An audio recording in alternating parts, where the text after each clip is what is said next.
नमस्कार दोस्तों, स्वागत है आप सबका। उज्जीवन स्मॉल फाइनेंस बैंक के बारे में बात करेंगे, जहां निफ्टी 50 और सेंसेक्स में, खास करके मिड कैप शेयर्स में आज काफी ज्यादा गिरावट देखने को मिली। वहीं उज्जीवन स्मॉल फाइनेंस बैंक का शेयर 5% की तेजी दिखाते हुए दिखा। यहां पे क्लोजिंग टाइम में 38.65 रुपए पे ये शेयर क्लोज हुआ है, जहां पे पिछले 2 हफ्ते में आप देख सकते हैं कि इस शेयर ने अपने ऑल टाइम लो से 16% की तेजी दिखा चुका है। लेकिन फिर भी अपने ऑल टाइम जो हाई है 61 रुपीज, वहां से ये 35% अभी भी डाउन है। इस शेयर ने पूरे एक साल में 40% तक का आपको रिटर्न नेगेटिव में दिया है, लेकिन फिर भी इस शेयर को लेकर रिटेलर्स की जो पार्टिसिपेंट है ये बढ़ते ही जा रही है। आप प्रमोटर होल्डिंग में देख सकते हैं कि इसमें 75% का जो स्टेक होल्डिंग है वो रिटेलर्स की तरफ है, उसके बाद 17% का एफआईज की तरफ है और बाकी म्यूचुअल फंड। तो एफआईज की इतनी ज्यादा बिकवाली के बाद अभी भी 17% का स्टेक है और जो रिटेलर्स है वो अपना पार्टिसिपेंट इसमें बढ़ाते जा रहे हैं, क्योंकि इस बैंक को आने वाले समय में एक तरीके से मेन फ्रेम का बैंक देखा जा रहा है। क्योंकि इस बैंक का जो अभी करंट स्टेटस है,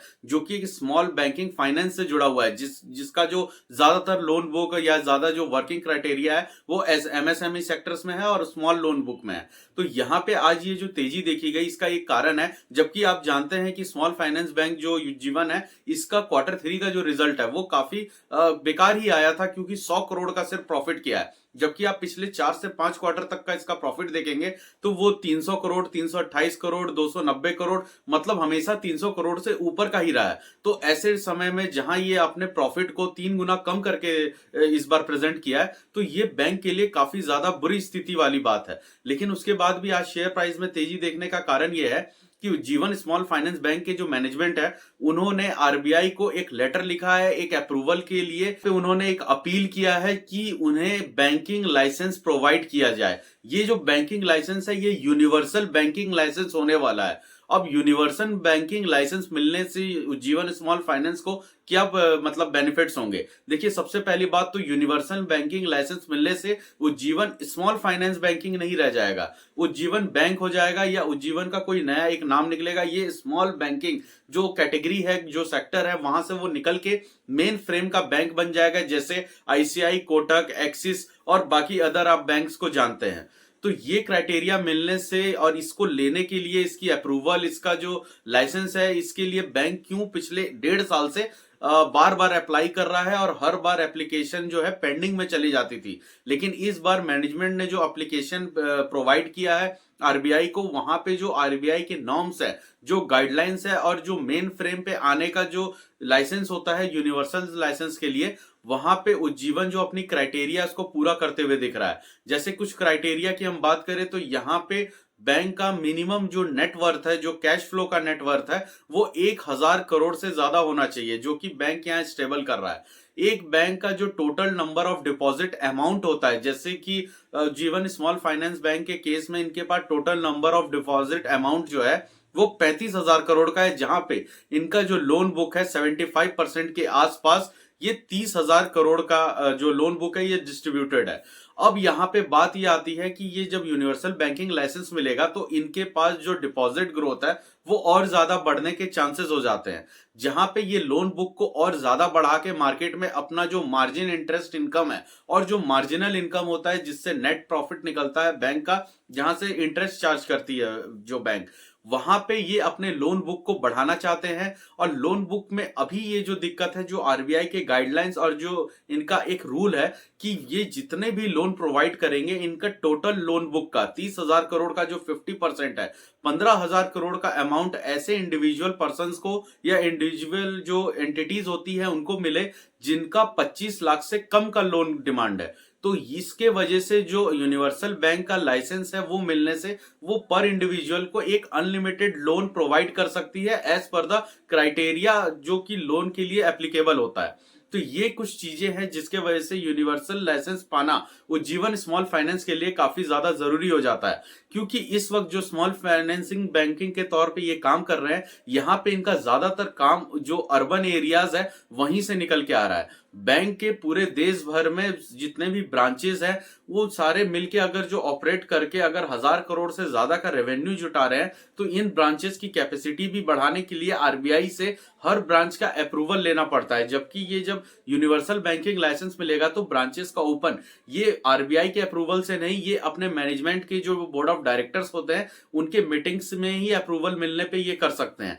तो काफी सारे ऐसे बाउंडेशन है, काफी सारी ऐसी क्राइटेरिया है जिनको पूरा करने में बार बार उज्जीवन स्मॉल फाइनेंस बैंकिंग को आरबीआई से परमिशन लेनी पड़ती है, क्योंकि ये स्मॉल बैंकिंग सेक्टर है। तो यहाँ पे जो आरबीआई है उसके गाइडलाइंस कुछ ज्यादा ही स्ट्रिक्ट हो जाते हैं, क्योंकि इसमें कल को बैंक अपने आप को डिफॉल्ट ना घोषित कर दे, बैंक अपने आप को लॉस में ना दिखा दे और ये ना दिखा दे कि हमारा एनपीए इतना ज्यादा हो चुका है कि हम रिवाइव नहीं कर पाएंगे, कस्टमर के पैसे वापस नहीं लौटा पाएंगे।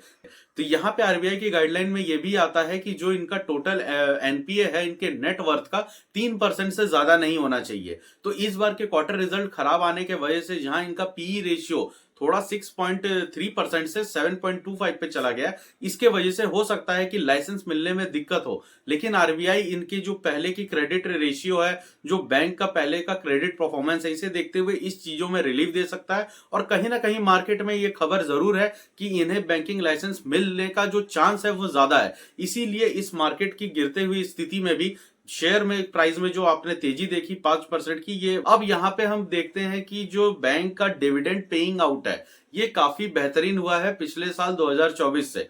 2024 के जुलाई में बैंक ने डिविडेंड के तौर पे पर शेयर ₹1.5 का डिविडेंड दिया था। तब शेयर प्राइस 40 से 42 या 45 रुपए के ही बीच में ट्रेड कर रहा था। एक 50 रुपए के अंदर का शेयर प्राइस का अमाउंट और उसमें मिलता हुआ ₹1.5 का डिविडेंड, यानी कि जो 3% या 3.25 का आप कह सकते हैं, इतने का जो डिविडेंड है ये काफी अच्छा हो जाता है बैंक के लिए। और डिविडेंड देना और ₹1.5 का डिविडेंड 3% के भाव से ये दिखाता है कि बैंक के पास जो कैश फ्लो है वो काफी ज्यादा ठीक ठाक है और ये डिविडेंड पे आउट करने में कोई दिक्कत भी नहीं हो रही है। सबसे बड़ी बात है कि जब बैंक में प्रमोटर की हिस्सेदारी ही ज्यादा नहीं है तो ये सारा डिविडेंड रिटेलर्स के पास आया है, मतलब आम जनता के पास, आम निवेशकों के पास। तो यहाँ पे बैंक का ये जो थिंकिंग है कि हम डिविडेंड पे आउट के थ्रू जो हमारे जो स्टेक होल्डर्स हैं, हमारे जो इन्वेस्टर्स हैं, खास करके रिटेलर्स, तो इन्हें भी इसका फायदा मिलना चाहिए। हालांकि उसके बाद से शेयर प्राइस ने कोई खास मूवमेंट नहीं दिखाई, लेकिन ये डिविडेंड पेइंग आउट के तौर पे एक बहुत ही बेहतरीन बात होती है। यहाँ पे अगर आने वाले 2 क्वार्टर में बैंक अच्छा परफॉर्मेंस कर जाता है तो शायद ये भी हो सकता है कि जुलाई के आसपास फिर से जब बैंक डिविडेंड का अनाउंस करे तो अगर ज्यादा ना बढ़ा के भी अगर सेम डिविडेंड अमाउंट क्राइटेरिया को ये फॉलो करते हैं और ₹1.5 पर शेयर देते हैं तो ये भी बहुत बड़ी बात होगी बैंक के लिए। पे कुल मिला के बात यही है कि उज्जीवन स्मॉल फाइनेंस बैंक अब अपने जो बिजनेस है उसको काफी ज्यादा एक्सपेंड करना चाह रहा है, काफी ज्यादा ग्रो करना चाह रहा है। लेकिन इस एक्सपेंडेशन के लिए आरबीआई की मंजूरी काफी ज्यादा जरूरी हो जाती है। आरबीआई का जो यूनिवर्सल बैंकिंग लाइसेंस है ये काफी जरूरी हो जाता है। और यहाँ पे बैंक को अपने बिजनेस को बढ़ाने के लिए, अपनी क्राइटेरियाज को बढ़ाने के लिए जो लोन बुक है उसे बढ़ाना पड़ेगा। बहुत सारे ऐसे क्राइटेरियाज है जहां पे बैंक को काफी ज्यादा नॉर्म्स के जो है वो फॉलो करना पड़ता है। तो बैंक चाहता है कि हम इंडिपेंडेंटली काम करें, जहां पे वाइड रेंज में और भी बड़े बड़े बैंक है जिनके साथ कंपटीशन बढ़ाना पड़ेगा। वैसे भी आप जानते हैं कि देश के इकोनॉमी स्ट्रक्चर में इस समय जो 12 लाख पर एमएम का जो सैलरी स्लैब है इसमें टैक्सेशन हटा दिया है गवर्नमेंट ने। तो इनकम टैक्स रिबेट मिलने के बाद जो बैंकिंग सेक्टर है इसमें काफी ज्यादा पॉजिटिविटीनेस देखा जा रहा है। इस पॉजिटिविटी के साथ अगर हम देखें तो स्मॉल फाइनेंस बैंक के पास, खास करके उज्जीवन ही नहीं जितने अदर भी बैंक है, अगर उनके फंडामेंटल एनालिसिस आप करेंगे तो यहाँ पे जो अपॉर्चुनिटी निकल रही है वो काफी ज्यादा हो जाती है। और वैसे भी जो लार्ज कैप के बैंक है जहां एचडीएफसी है, एक्सिस है, आईसीआईसी है, और अगर पीएसयू बैंक में हम एसबीआई की बात करें और बैंक ऑफ बड़ौदा की बात करें तो इन 5 बैंकों ने जो प्राइवेट और पब्लिक सेक्टर दोनों से मिलके इन्होंने पिछले कई सालों से कोई खास रिटर्न नहीं दिया है। जब लार्ज कैप के बैंक अगर रिटर्न्स नहीं देंगे, क्योंकि इनका जो स्मॉल मार्केट का जो एक तरीके से बिजनेस स्टैंडर्ड है ये सब स्मॉल बैंकिंग जो फाइनेंस सेक्टर्स आ गए हैं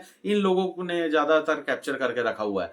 तो ये चीजें हैं जो आने वाले समय में बैंकिंग सेक्टर को ग्रोथ दिलाने की अपॉर्चुनिटीज को बढ़ाती हैं। हालांकि यूनिवर्सल बैंकिंग लाइसेंस मिलने के बाद उज्जीवन स्मॉल फाइनेंस जैसा बैंक और अदर जितने भी स्मॉल फाइनेंसिंग बैंक है इन सबके पास एनबीएफसी बैंक की तरह काम करने की भी परमिशन मिल जाती है। एनबीएफसी आप समझ सकते हैं नॉन बैंकिंग फाइनेंशियल कॉर्पोरेशन होते हैं जो कि बैंक की तरह एक ब्रांच ना बना के भी इंश्योरेंस सेक्टर में काम कर सकते हैं, क्रेडिट कार्ड सेक्टर्स में काम कर सकते हैं, हेल्थ इंश्योरेंस में काम कर सकते हैं और ऑनलाइन लोन की प्रोवाइड कराना, बिना ब्रांच बनाए ऑनलाइन सारी फैसिलिटीज प्रोवाइड कराना, ये सारा काम कर सकते हैं। जैसे एग्जांपल में अब बजाज फिनसर्व और बजाज फाइनेंस को जानते होंगे, इस तरह से ये अपना जो एक तरह से बैंक वाला काम ना करके ये ऑनलाइन जो लोन की सर्विसेज है वो प्रोवाइड कर सकते हैं।